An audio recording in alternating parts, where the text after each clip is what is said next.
You just left the VA.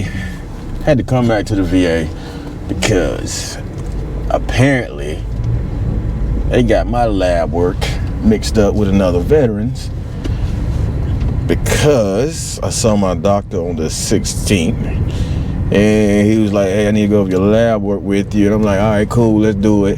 This joker said something about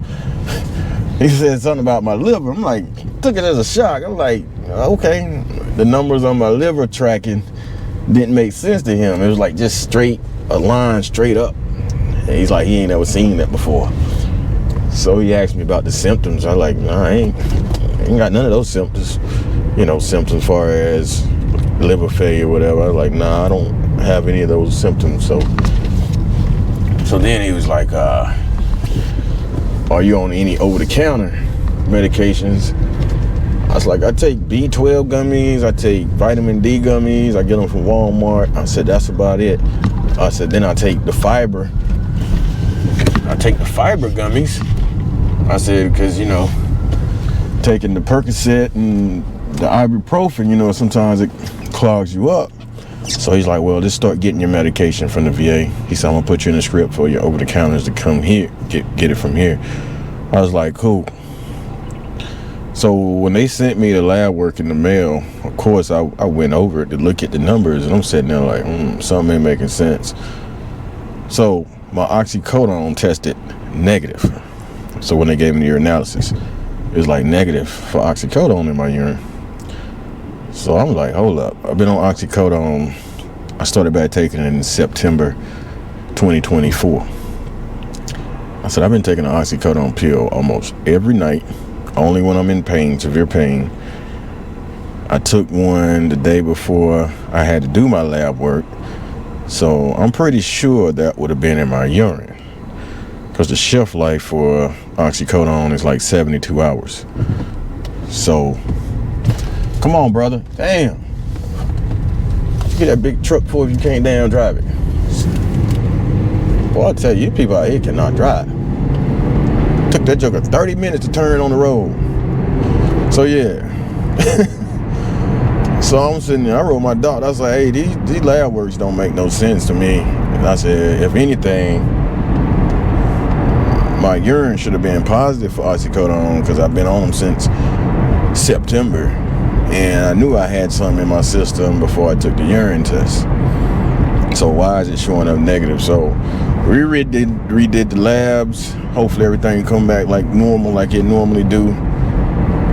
And then when I got home to look up the symptoms of liver, it was like the same medication you got me on, Percocets, ibuprofen, that can cause some damage.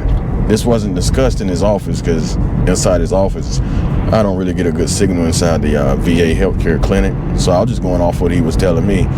So when I got home and looked up the medication that could possibly cause it, yeah, it's a possibility. If the numbers are bad, it's due to that Percocet and ibuprofen.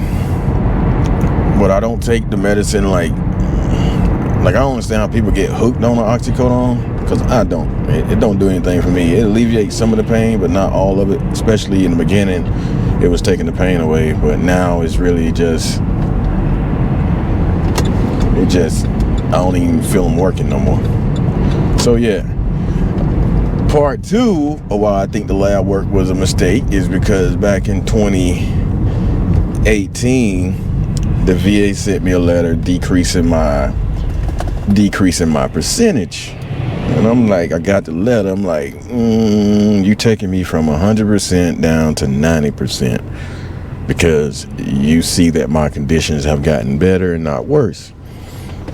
Now, prior to that, I had to do a medical review at the VA. And my first medical review came in like 2013, 2014. And then they gave me another one in like 2017, 2018. So, cool.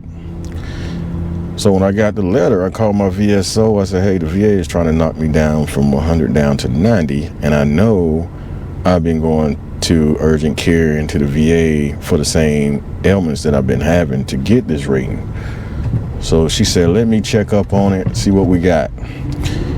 So she called me back after like 2 hours, and she was like, all right, I found out what the problem was. I was like, what's up? She's like, listen. So she started reading what was in my medical record, talking about my diabetes and when I broke my knee in the Navy, falling through the staircase at the Navy, and because of my PTSD, I've been divorced 2 or 3 times, and I'm having nightmares, blah, blah, blah. And I'm sitting there like, huh? Whoa. She's like, wait, just let me finish. So she finished up the report done by the doctor, the civilian doctor. So the basis of that story was, I don't have diabetes. I was never in the Navy. I never broke my knee in the Navy. I never been married. So the doctor that did my review that day got my medical profile mixed up with another veteran's.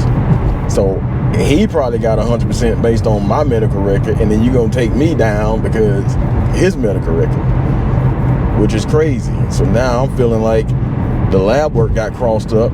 I got somebody else's lab work, and the person that need to know about their damn liver ain't gonna know about it because pretty much all my lab work come back immaculate. You know, it's really no cause for concern except for like low vitamin D levels. So they probably gonna start him on vitamin D knowing he don't need it. But yeah, the VA can be careless sometimes, man. You know, we all make mistakes, but when you're dealing with the health of a veteran, sometimes you need to be double cautious, because this one little mistake might hit right here, might not allow the right veteran to actually know about his liver condition. Is it possible they got a liver problem? It's possible, but the chart didn't make any sense to me or the doctor, so that's why I'm like just assuming that they probably made a mistake on their end. But yeah, keep y'all posted. I'm pretty sure it's a lab mistake, just like it was a claims, compensation and pension claim mistake. So with the compensation and pension, the coach, she had called to the regional office to talk about my case. So the guy in charge of, whoever's in charge of cases and claims, asked her, was the veteran man? She's like, no, he just called to talk to me about it. So he looked at my medical record up there at his office, and he saw all the reviews that I've been getting, and you know, the times I've still been hospitalized for anxiety and all that stuff. He's like, just tell him sorry about that. He said, we're gonna go ahead and make him permanent and total. So just go ahead and close out the case. He won't have any more reviews to do, so he's pretty much been 100% for 10 years, so just go ahead and close the case out. So a mistake on the VA end, permanent and total. Even without that mistake, my conditions wasn't better, so it's all good. So as a veteran, you just gotta stay up on your medical record, like seriously, because the VA put anything in there, and if you don't check it, you know, ain't no telling what you got up in there. All right, I headed to Best Buy so I can buy me a drone. My drone decided to fall out the sky one day. I decided to fly it. I'm like, yeah, how's that possible? $1,000 drone just fell out the sky. It lost connection with the RC controller. Next thing you know, that mug was wobbling all out I'm like, come on, man. Straight to the pavement, dead on crash. But hopefully Best Buy got something in there. My other drone that I ordered, of course, it's held up in customs. I'm sitting there like, I ordered it from DJI, and it's held up in customs. So it's just sitting in UPS Customs right now down in Louisville, Kentucky. So hopefully Best Buy got something in stock. If not, I have to keep searching. That's my time. Y'all be good. Enjoy the rest of your day. My head is traffic, and I'm going to the house. And I'm out.